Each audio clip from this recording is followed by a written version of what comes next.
Sahabat setia Gowor yang dikasihi Tuhan, Shalom. Hari ini adalah Jumat 14 Agustus 2020, peringatan wajib Santo Maximilianus Maria Kolbe, martir abad 20. Hari ini juga kita akan bersama-sama berdoa untuk acara pentabisan 5 imam di gereja katedral nanti jam 5 sore. 4 imam untuk Kuskupan Agung Jakarta dan 1 imam untuk kongregasi MSC. Kita berdoa semoga para imam boleh menjadi perpanjangan tangan Tuhan, menjadi berkat bagi banyak orang dan setia dalam panggilannya. Sahabat setia Gowor yang dikasihi Tuhan, Maximilianus lahir di Dulska Wola, Polandia pada 8 Januari 1894. Maximilian dikenal sebagai anak yang nakal. Pada usia 12 tahun, ia menerima komuni pertama dan ia mendapatkan penampakan dari Bunda Maria yang mengubah hidupnya. Dalam kesaksiannya, Maximilian mengatakan, "Saya bertanya kepada Bunda Maria, apa yang akan terjadi pada saya?" Kemudian Bunda Maria datang, membawa 2 mahkota kepadanya. 1 berwarna putih dan 1 mahkota lain berwarna merah. Maximilian diminta untuk memilih mahkota mana yang akan ia ambil. Yang putih berarti ia harus hidup dalam kesucian. Yang merah berarti ia harus menjadi seorang martir. Maximilian menjawab, "Saya akan menerima 2 mahkota itu." Pada usia 16 tahun, Maximilian masuk Ordo Fransiskan Konventual dan ditabiskan menjadi imam pada usia 24 tahun. Di tengah penyakit TB yang dideritanya, Maximilian tetap melayani dengan sepenuh hati. Maximilian mengajukan diri untuk dieksekusi, menggantikan seorang asing di kamp konsentrasi Auschwitz, Polandia yang diduduki Jerman selama Perang Dunia Kedua.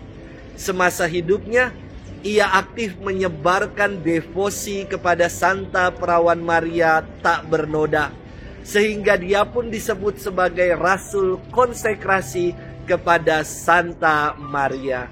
Hari ini kita akan mendengarkan firman Tuhan dari Injil Matius 19 ayat 3 sampai dengan 12. Kita siapkan hati kita. Haleluya, haleluya, haleluya. Sambutlah pewartaan ini sebagai sabda Allah, bukan sebagai perkataan manusia. Haleluya, haleluya, haleluya. Tuhan bersamamu dan bersama rohmu. Inilah Injil Yesus Kristus menurut Santo Matius. Dimuliakanlah Tuhan. Pada suatu hari, datanglah orang-orang Farisi kepada Yesus untuk mencobai dia. Mereka bertanya, apakah diperbolehkan orang menceraikan istrinya dengan alasan apa saja? Yesus menjawab, "Tidakkah kalian baca bahwa Ia yang menciptakan manusia sejak semula, menjadikan mereka pria dan wanita? Dan Ia bersabda, sebab itu pria akan meninggalkan ayahnya dan ibunya dan bersatu dengan istrinya, sehingga keduanya itu menjadi satu daging. Demikianlah mereka itu bukan lagi 2, melainkan 1. Karena itu, apa yang telah dipersatukan Allah tidak boleh diceraikan manusia." Kata mereka kepada Yesus, "Jika demikian, mengapa Musa memerintahkan untuk memberi surat cerai jika orang menceraikan istrinya?" Kata Yesus kepada mereka, "Karena ketegaran hatimu, Musa mengizinkan kalian menceraikan istrimu. Tetapi sejak semula tidaklah demikian. Tetapi aku berkata kepadamu, barang siapa menceraikan istrinya kecuali karena zina, lalu kawin dengan wanita lain, ia berbuat zina." Maka murid-murid berkata kepada Yesus, Jika demikian halnya hubungan antara suami dan istri, lebih baik jangan kawin. Akan tetapi Yesus berkata kepada mereka, tidak semua orang dapat mengerti perkataan ini. Hanya mereka yang dikaruniai saja. Ada orang yang tidak dapat kawin karena ia memang lahir demikian dari rahim ibunya. Dan ada orang yang dijadikan demikian oleh orang lain. Dan ada orang yang membuat dirinya demikian karena kemauannya sendiri demi kerajaan surga. Siapa yang dapat mengerti, hendaklah ia mengerti. Demikianlah Injil Tuhan, terpujilah Kristus. Sahabat setia Gowor yang dikasihi Tuhan, Shalom.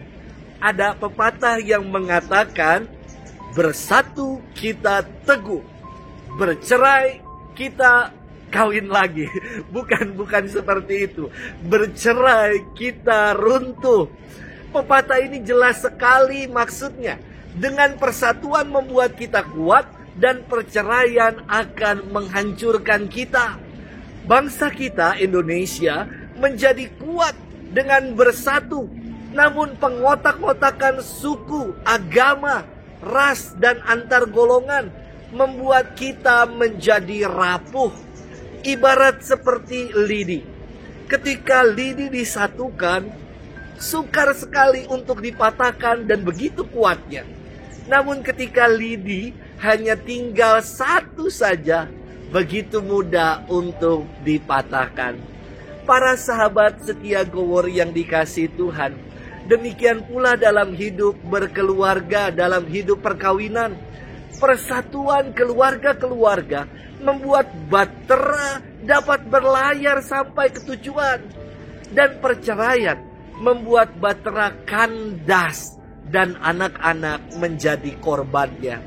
Para sahabat setia Gowor yang dikasihi Tuhan, firman Tuhan hari ini berkisah tentang orang-orang Farisi yang datang kepada Yesus untuk mencobai dia.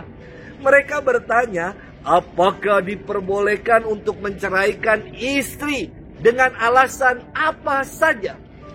Yesus memberikan jawaban yang sangat jelas dan tegas. Ia mengatakan, mereka bukan lagi dua, melainkan satu.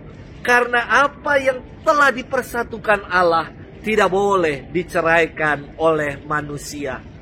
Namun, apa yang sudah jelas dan tegas ini kerap dipertanyakan dan diperbantahkan kembali. Orang-orang itu kembali berkata kepada Yesus, jika demikian, mengapa Musa memberikan perintah untuk memberi surat cerai jika orang menceraikan istrinya? Yesus memberikan jawabannya kembali dengan jelas dan tegas. Karena ketegaran hatimu, Musa mengizinkan kalian menceraikan istrimu, tetapi sejak semula tidaklah demikian. Sahabat setia Gowor yang dikasihi Tuhan, dalam gereja Katolik, ikatan perkawinan adalah materai kekal sampai maut memisahkan. Artinya, dalam perkawinan Katolik tidak mengenal perceraian sampai kematian memisahkan. Namun terkadang ada yang memandang ikatan perkawinan ini hanya sebelah mata saja. Komitmen pada janji perkawinan tidak ditunaikan dan sakramen hanya seperti main-main saja. Saudari-saudaraku yang terkasih, ingatlah kebahagiaan keluarga merupakan momen terindah dalam hidup. Mari kita perjuangkan itu dalam hidup kita. Tuhan memberkati kita sekalian di dalam nama Bapa dan Putra dan Roh Kudus. Amin.